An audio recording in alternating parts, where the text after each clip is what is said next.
Good morning. कल हमने उपचारात्मक आहार वाला नया चैप्टर शुरू किया था और उसमें हमने देखा था कि दवाइयों के साथ साथ आहार के द्वारा भी हम रोगों में किस तरह से सुधार ला सकते हैं और कौन कौन से ऐसे रोग हैं जिनको हम आहार के द्वारा काफ़ी हद तक सही कर सकते हैं।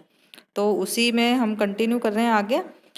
डायबिटीज़, आप सबने नाम सुना होगा डायबिटीज़, जिसे हिंदी में मधुमेह रोग कहते हैं या कुछ लोग उसको शुगर भी कहते हैं। तो ये जो बीमारी है, ये भी हम देख लेते हैं कि इसके क्या लक्षण हैं, ये क्यों होती है और किन लोगों को होती है और ये इसके कितने प्रकार हैं और आहार के द्वारा हम इसका उपचार कैसे कर सकते हैं।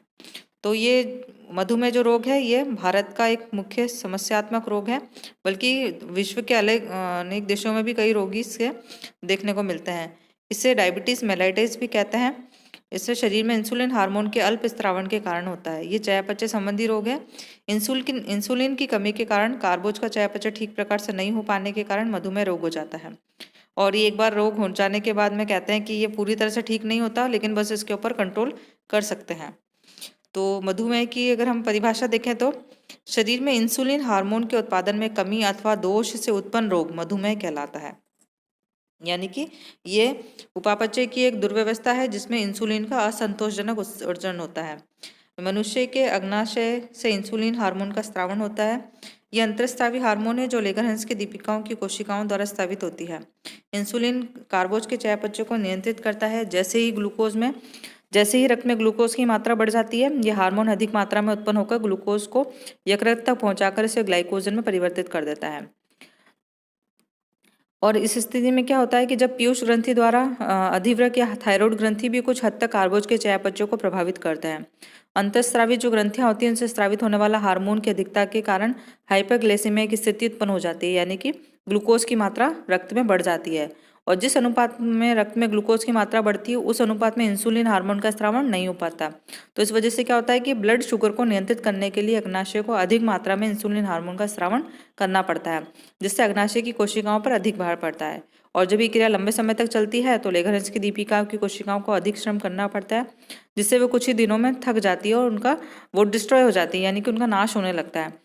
तो इसलिए इसे स्थायी मधुमेह रोग कहते हैं। इस स्थिति में क्या होता है, यूरिन के थ्रू ग्लूकोज अधिक मात्रा में निकलने लगता है।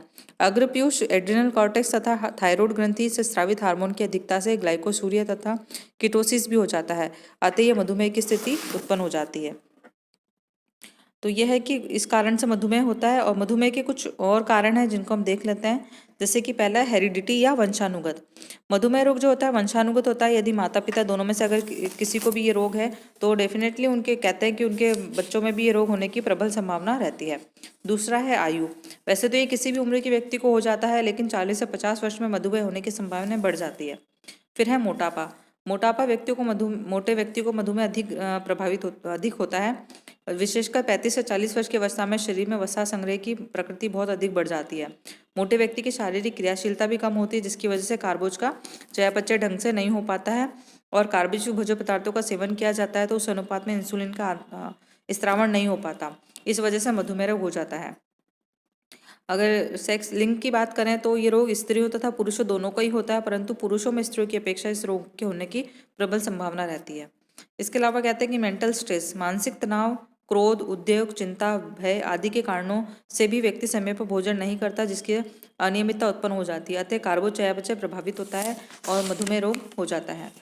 तो यह है मधुमेह के कुछ कारण। और हम देखते हैं टाइप्स ऑफ डायबिटीज़, यानी कि कितने प्रकार का होता है मधुमेह। पहला है बालकों में मधुमेह, जिसे जुवेनाइल डायबिटीज़ भी कहते हैं। ये 20 वर्ष से कम उम्र के बालकों को मधुमेह रोग होता है, तब उसे जुवेनाइल डायबिटीज़ कहा जाता है। जुवेनाइल डायबिटीज़ का मुख्य कारण शरीर में इंसुलिन हार्मोन का अल्प स्त्रावण यानी कि कम मात्रा में स्त्रावण होता है।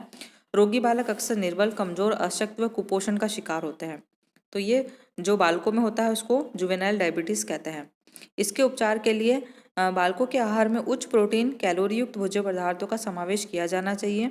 उच्च जैविक मूल्य वाला प्रोटीन दिया जाना चाहिए। साथ ही साथ इंसुलिन का इंजेक्शन भी दिया जाता है ताकि रक्त में ग्लूकोज की मात्रा को सामान्य रख सके। तो ये जो बालकों में होता है बहुत ज़्यादा देखने को नहीं मिलता, लेकिन फिर भी अगर होता है तो उसका वो आहार के द्वारा उपचार इस तरीके से कर सकते हैं कि उनके आहार में उच्च प्रोटीन कैलोरी भोज्य पदार्थों का समावेश किया जाना चाहिए। सेकंड है अडल्ट डायबिटीज़ या वयस्कों में मधुमेह। इस प्रकार का मधुमेह वयस्कों में होता है। मोटे लोग इस रोग का सबसे अधिक शिकार होते हैं। इसके उपचार के लिए मधुमेह के रोगियों को पहला उपचार उनका वजन कम करना होता है। सबसे पहले उनके मोटापे को नियंत्रित करना आवश्यक होता है। उनको एंटी डायबिटिक दवाइयाँ दी जाती है। अल्प भार से ग्रसित मधुमेह के रोगियों को उच्च कैलोरी व प्रोटीन युक्त आहार दिया जाता है। साथ ही एंटी डायबिटिक दवाइयाँ भी दी जाती है, जिससे रक्त में ग्लूकोज का स्तर सामान्य हो जाता है। वयस्कों को इंसुलिन का इंजेक्शन बालकों की अपेक्षा कम दिया जाता है। तो ये है मधुमेह के प्रकार। अब नेक्स्ट वीडियो में हम देखेंगे कि मधुमेह के क्या लक्षण होते हैं, यानी कि जिसको डायबिटीज़ हो गई है तो उनके शरीर में हमको क्या लक्षण दिखाई पड़ते हैं, और इसके अलावा मधुमेह को हम उनका ट्रीटमेंट किस तरह से किया जा सकता है, और आहार द्वारा जब उसका ट्रीटमेंट करते हैं तो उसका क्या महत्व है, आहार के द्वारा हम उसको कैसे नियंत्रित किया जा सकता है। Thank you.